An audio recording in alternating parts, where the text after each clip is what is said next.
আল্লাহ বলছেন সূরা ফাতিহা শুরুতে, আমরা প্রতিদিন এটা রিসাইট করি, আমরা পড়ি আলহামদুলিল্লাহি রাব্বিল, সবাই পড়েন আলহামদুলিল্লাহি রাব্বিল আলামিন। প্রশংসা সেই আল্লাহর যিনি হচ্ছেন রব্বুল আলামিন, মানে জগৎ সমূহের রব। তিনি সবার রব। কার রব? সবার রব। তিনি কিন্তু বলেন না আলহামদুলিল্লাহি রব্বিল মুসাল্লিন, তিনি শুধু মুসল্লিদের রব বলছে। রব্বিল মুসলিমিন, শুধু মুসলিমিনদের রব বলছে। হ্যাঁ, রব্বুল হাজিন, শুধু হাজি সাহেবদের রব বলছে না। তিনি কি বলছেন? রব্বিল আলামিন। তাহলে তিনি গোটা জগতের রব, সবার রব তিনি।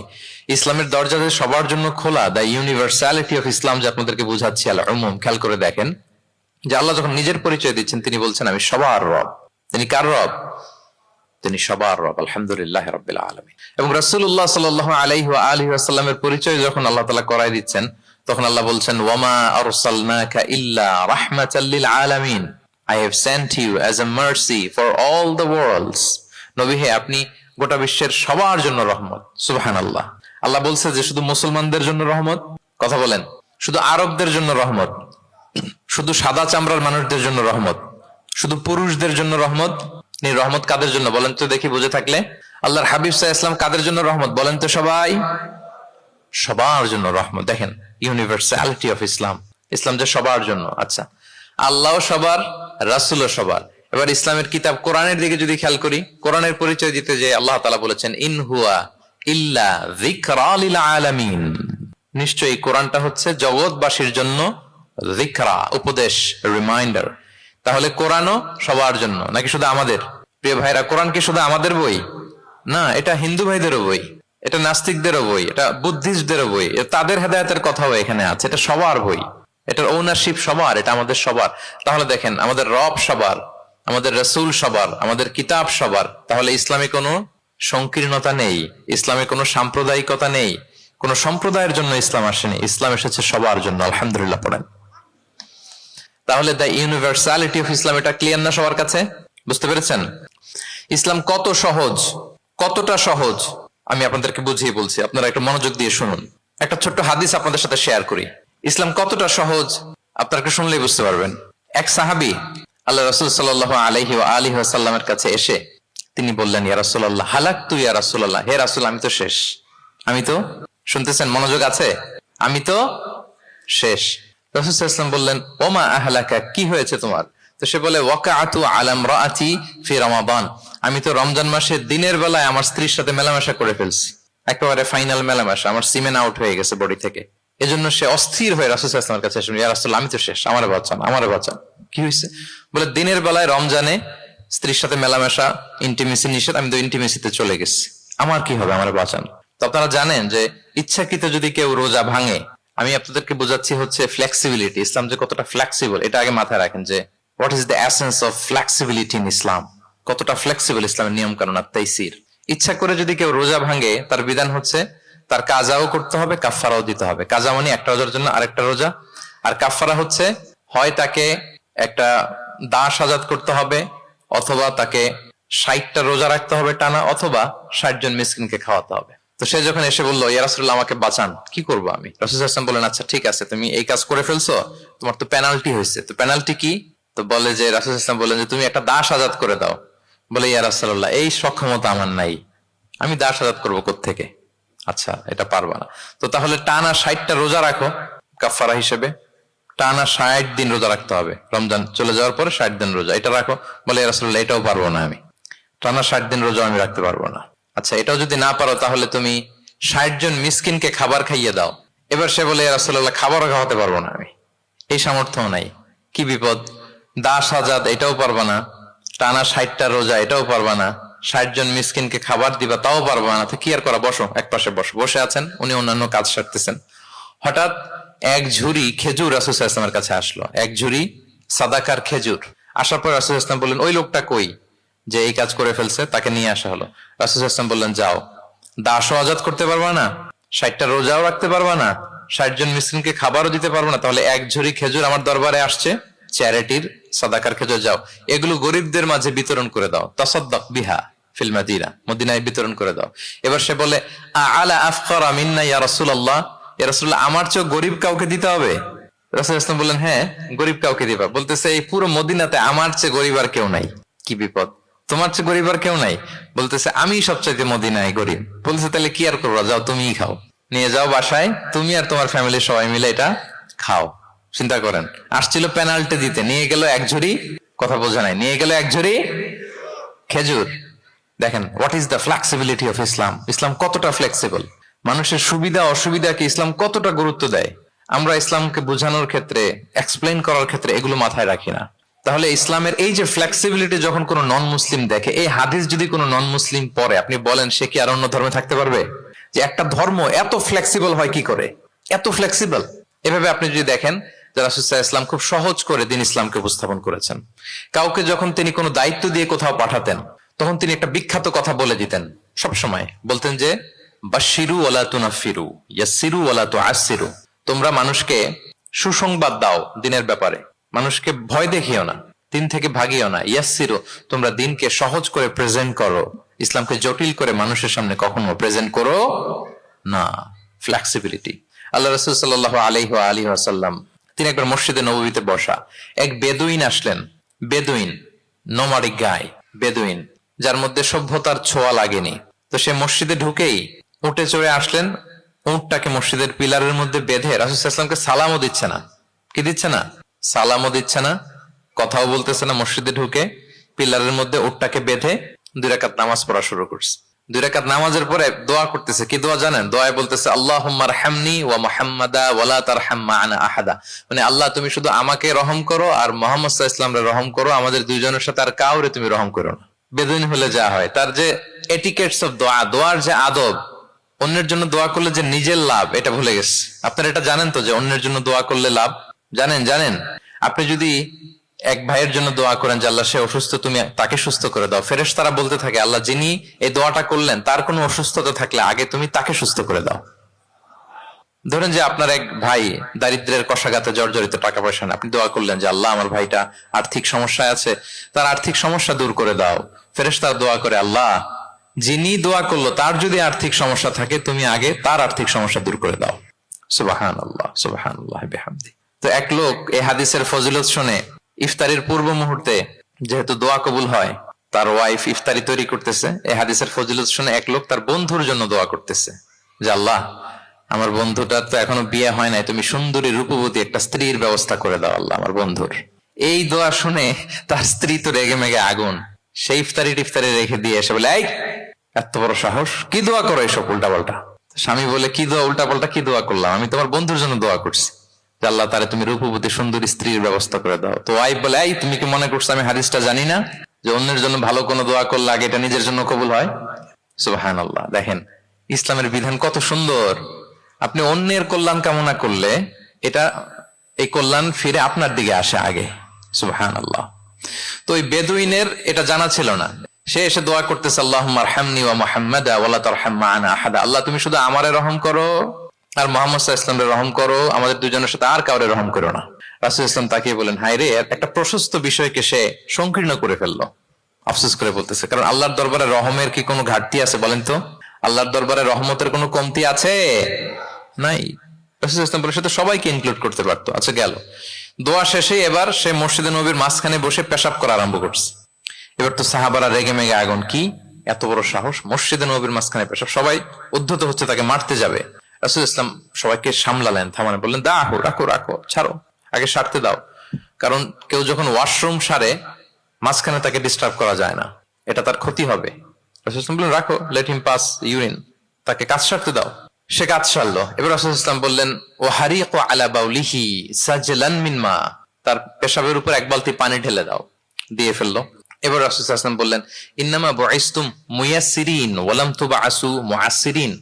হে সাহাবারা মনে রাখো তোমরা সহজপন্থী হিসেবে প্রেরিত হয়েছে, তোমরা কট্টরপন্থী হয়ে পৃথিবীতে প্রেরিত হও নাই। সুবহানাল্লাহ। তাহলে যে কোনো জিনিসের সলিউশন আপনার সহজ ভাবে করতে হবে, এটাকে জটিল বানানো যাবে না। আমরা অনেক সময় জটিল থেকে জটিল করি। তখন এই বেদুইনকে রাসূল ইসলাম ডেকে বললেন আচ্ছা তুমি যে কাজটা করলে, মসজিদে নববীর মাঝখানে পেশাব করলে, এটা কি ঠিক হলো?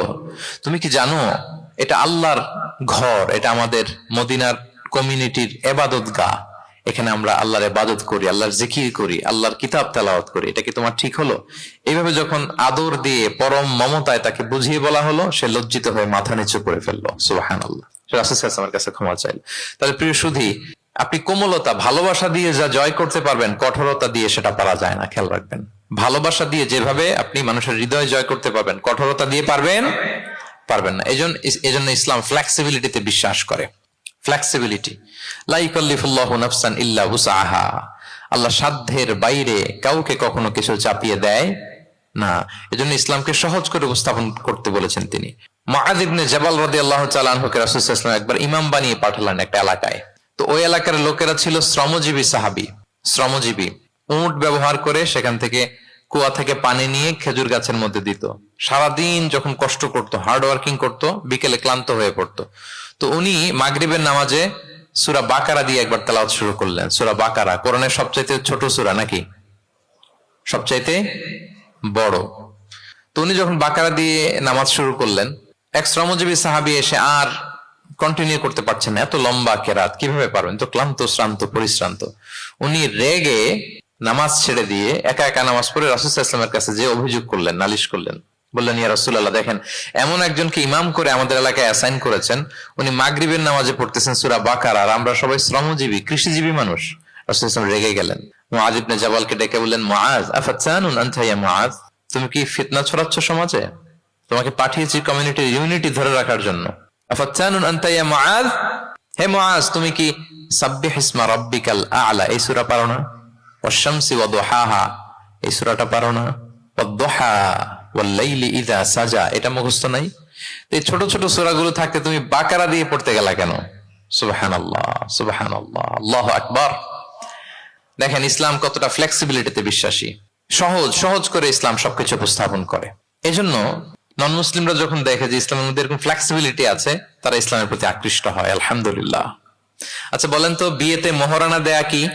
সবাই বলুন। একজন বলছে ফরজ। সবাই বলুন, বিয়েতে মোহরানা দেয়া কি? ওয়া আতুন নিসাআ সাদাকাতিহিন্না নিহলা। সানন্দ চিত্তে স্বামীদেরকে আল্লাহ বলছেন, তোমরা তোমাদের মোহরানা ডৌরি দিয়ে দাও, দিতেই হবে। অনেক এটা দেয় না, ঠিক না, দিয়ে দিতে হবে। তো দেয়া ফরজ। মোহরানা দেওয়ার মতো অর্থ এক সাহাবীর নাই। এক সাহাবী বলেন, ইয়া রাসূলুল্লাহ, বিয়ে করব, মোহরানা আছে? নাই। তো না থাকলে কি বিয়ে করবা কি করে? এখন যাকে পছন্দ করছে ওই নারীকে জিজ্ঞেস করতেছে, তুমি কি কোরআন পারো? মেয়ে বলে, না, আমি তো কোরআন পারি না। তো যে সাহাবী বিয়ে করবেন ওনাকে বলেন, তুমি কোরআন পারো? হ্যাঁ, আমি তো অনেকগুলো সূরা পারি। তখন রাসূল সাল্লাল্লাহু আলাইহি ওয়াসাল্লাম ওই কন্যাকে, মেয়েকে ডেকে বলল যে, তুমি তো সূরা পারো না, তোমার হবু হাজবেন্ড অনেকগুলো কোরআনের সূরা পারে, তো তোমাকে তোমার স্বামী প্রতিদিন কিছু না কিছু সূরা মুখস্থ করাই দিবে, এটাই হয়ে যাবে তোমার বিয়ের মোহর। তাহলে বলেন তো সহজ না কঠিন? অজু করে নামাজ পড়া কি? সবাই বলুন ফরজ। কিন্তু ধরেন অজুর পানি নাই, তখন তায়াম্মুম করে পড়লেও কবুল করবে কে? আল কিয়াম ফিস সালাহ, দাঁড়িয়ে নামাজ পড়া কি? ফরজ। দাঁড়াতে পারছেন না, বসে বসে পড়লে কবুল করবে কে? বসতেও পারেন না, শুয়ে পড়লেও কবুল করবে কে? তাহলে বলেন তো ইসলামের বিধান কি কঠিন না সহজ? এর মধ্যে পরিমিতি বোধ আছে, ভারসাম্য বোধ আছে, এটা ব্যালেন্সড। এই কারণে ইসলামের প্রতি মানুষ আকৃষ্ট হয়। এখানে বাড়াবাড়িও নাই, ছাড়াছাড়িও নাই, মাঝামাঝি। বাড়াবাড়িও নাই, ছাড়াছাড়িও নাই। আমার সাথে সাথে বলেন, কি নাই? বাড়াবাড়িও নাই, আর কি নাই? ছাড়াছাড়িও নাই, বরং মাঝামাঝি, ব্যালেন্সড অ্যাপ্রোচ। ইসলামের সবকিছু দেখবেন ব্যালেন্সড। وَكَذَلِكَ جَعَلْنَاكُمْ أُمَّةً وَسَطًا لِتَكُونُوا شُهَدَاءَ عَلَى النَّاسِ وَيَكُونَ الرَّسُولُ عَلَيْكُمْ شَهِيدًا। অনুরূপভাবে আমি তোমাদেরকে ব্যালেন্স জাতি বা মধ্যমপন্থী জাতি হিসেবে তোমাদেরকে পৃথিবীতে প্রেরণ করেছি, যাতে করে তোমরা অন্য জাতির উপর সাক্ষী হতে পারো, আর নবী হতে পারেন তোমাদের উপর সাক্ষী। তাহলে আমাদের ধর্মটা খুবই ভারসাম্যপূর্ণ। খুবই কি ভারসাম্যপূর্ণ, বাড়াবাড়িও নাই, ছাড়াছাড়িও নাই। দেখেন বিশ্বাসীদের বৈশিষ্ট্যের কথা বলতে যে আল্লাহ তাআলা বলছেন, ওয়াল্লাযীনা ইযা আনফাকু লাম ইউসরিফু ওয়া লাম ইয়াকতুরু ওয়া কানা বাইনা যালিকা কাওয়ামা। বিশ্বাসীরা যখন দান করে, দানের ক্ষেত্রে তারা কৃপণতাও করে না, আবার অপচয়ও করে না, বরং মাঝামাঝি দান করে। বরং কি মাঝামাঝি দান। রাসূলুল্লাহ সাল্লাল্লাহু আলাইহি ওয়াসাল্লামের একটা অভ্যেস ছিল, তার কাছে কেউ কিছু চাইলে উনি না বলতে পারতেন না। কি বলতে পারতেন না? সবাই বলুন। রাসূলুল্লাহ সাল্লাল্লাহু আলাইহি ওয়াসাল্লাম কি বলতে পারতেন না? না। কেউ কিছু চাইবে আর উনি না বলবেন, এই না ওনার ডিকশনারিতে নাই, না বলতে জানতেন না। তো একবার রাসূল সাল্লাল্লাহু আলাইহি ওয়াসাল্লামের মাত্র জামা, কয়টা জামা? একটা। তো এক ফরিয়া দিয়ে এসে রাসূল সাল্লাল্লাহু আলাইহি ওয়াসাল্লামকে বললেন, ইয়া রাসূলুল্লাহ, আমাকে একটা জামা দিন, আমি বস্ত্রহীন। তো রহমতের নবী কি আর করবেন, যেহেতু না বলতে জানেন না, কাউকে ফিরিয়ে দিতে জানেন না, নিজের জামাটাই খুলে দিয়ে দিলেন। সুবহানাল্লাহ। এখন ওনার গায়ে তো জামা নাই, আছে? উনি জামাহীন অবস্থায় ঘরে বসে আছেন। আল্লাহ তাআলা আয়াত নাযিল করলেন, ওয়াল্লাযীনা ইযা আনফাকু লাম ইউসরিফু ওয়া লাম ইয়াকতুরু ওয়া কানা বাইনা যালিকা কাওয়ামা। বিশ্বাসীরা যখন দান করে তারা কৃপণতাও করে না, আবার বাড়াবাড়িও করে না, মাঝামাঝি থাকে, মধ্যম পন্থা। মানে বুঝাতে চাইলেন, আল্লাহ তাআলা এই কথা দিয়ে বুঝাতে চাইলেন, নবী হে, জামা যদি দুটো থাকতো তাহলে না হয় একটা দিতেন, দুটো যদি থাকতো একটা দিতেন, এখন ছিল কয়টা? এটাই যখন দিয়ে দিয়েছেন, এখন আপনি পড়বেন কি? সুবহানাল্লাহ বিহামদি। ভারসাম্য শিখালেন আল্লাহ। তাহলে ইসলাম হচ্ছে ভারসাম্যের ধর্ম, ব্যালেন্সড রিলিজিয়ান। বাড়াবাড়িও নাই, ছাড়াছাড়িও নাই। সাহাবাদের মনের মধ্যে একবার কৌতূহল জাগলো যে রাসূল সাল্লাল্লাহু আলাইহি ওয়াসাল্লাম রাত্রিবেলা কি আমল করে, দিনের বেলা কি আমল করে, ওনার ব্যক্তিগত আমলগুলো কেমন, একটু দেখে আসি তো। তো ওনার খোঁজ লাগালেন। খোঁজ লাগিয়ে যা পেলেন তাদের খুব একটা মনোপুত হলো না। ওনারা ভাবলেন যে রাসূল সাল্লাল্লাহু আলাইহি ওয়াসাল্লাম হয়তো আরো বেশি আমল করেন, কিন্তু ওনাদের কাছে মনে হলো যে কিছুটা বোধহয় কমই হয়ে যাচ্ছে। তো একজন বললো, আরে রাসূল সাল্লাল্লাহু আলাইহি ওয়াসাল্লামের তো আগের পরের সব গুনাহ মাফ, গফিরা লাহু মা তাকদ্দামা মিন যামবিহি ওয়া মা তাআখার। ওনার তো কোনো গুনাহই নাই, এই আমল ওনার জন্য ঠিক আছে, আমাদের জন্য ঠিক না, আমাদের আরো বাড়াই করতে হবে। তো কি করা যায়? এই চিন্তা থেকে এরা একজন বলে যে তাইলে একটা কাজ করি, আমি আর এখন থেকে রাতে ঘুমাবো না, সারা রাত তাহাজ্জুদ করবো। সারা রাত কি করবো? আচ্ছা। আরেকজন বলে তাহলে আমি কালকে থেকে যে নফল রোজা রাখা শুরু করব, জীবনেও মরার আগের দিন পর্যন্ত আর রোজা ভাঙবো না, খালি রোজা চলতেই থাকবে। দুইজন তো দুইটা নিয়ে নিছে। আরেকজন কি করবে?